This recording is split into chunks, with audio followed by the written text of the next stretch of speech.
Hey guys, Gizmodict here, and lately everyone's going crazy over the Redmi Note 5 Pro. And like a lot of you guys, I couldn't buy it in the first sale, but I did buy the regular Note 5, and today we will be comparing its camera with the Redmi Note 4. If you look at the specifications of the Redmi Note 5 and the Redmi Note 4, both of these phones are almost identical. In fact, the Note 5 has a 12 megapixel f2.2 sensor on the back, whereas the Note 4 has a 13 megapixel f2.0 sensor. But the twist here is that the Redmi Note 5 sensor is actually the primary sensor of the Mi A1, so I expected a better performance out of the Note 5. But after I finished my testing, I don't think the Note 5 is any better than the Redmi Note 4.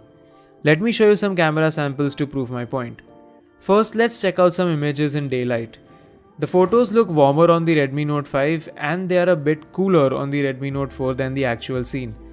These images were shot at around 4:30 pm, so that's just 2 hours before the sunset, so everything was a little yellowish, but still the Redmi Note 5 produces a warmer image than usual, whereas the white balance on the Note 4, like I said, is on the cooler side. One more thing to note here is that the bokeh effect is slightly better on the Note 4 because it has an f2.0 sensor as compared to the f2.2 sensor on the Note 5. The Note 5 is probably a little better in terms of saturation, but it's not a big of a difference.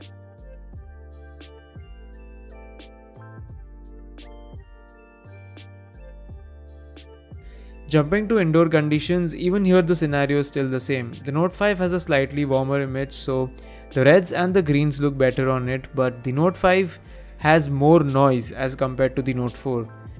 That's because of its f2.2 aperture, because it gets in less light as compared to the Redmi Note 4, so it has to compensate by shooting up the ISO, and that creates more noise.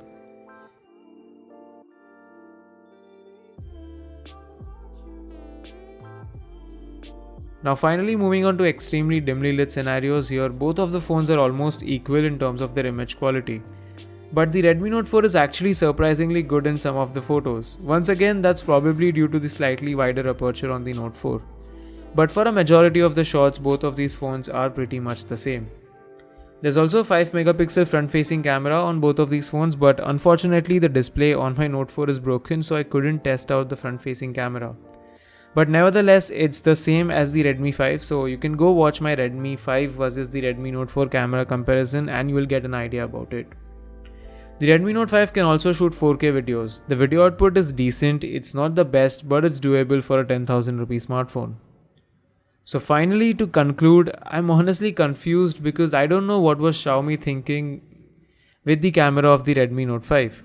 Do note that the Redmi Note 5 is actually the Redmi 5 Plus, which has the same camera as the Redmi 5, and both of these phones are successors to the Redmi 4. So the cameras are definitely an improvement over the Redmi 4, but as we saw, they aren't really that better than the Note 4. So if you're debating between the Redmi Note 4 and the Redmi Note 5 just on the basis of camera, then the difference isn't that much and you can stick to the Note 4. Because apart from the 18:9 display, the Note 5 is identical to the Note 4. So don't expect a lot from the Redmi Note 5 in terms of camera. That wraps up this video. If you feel like being awesome, then do like it and also subscribe to the channel.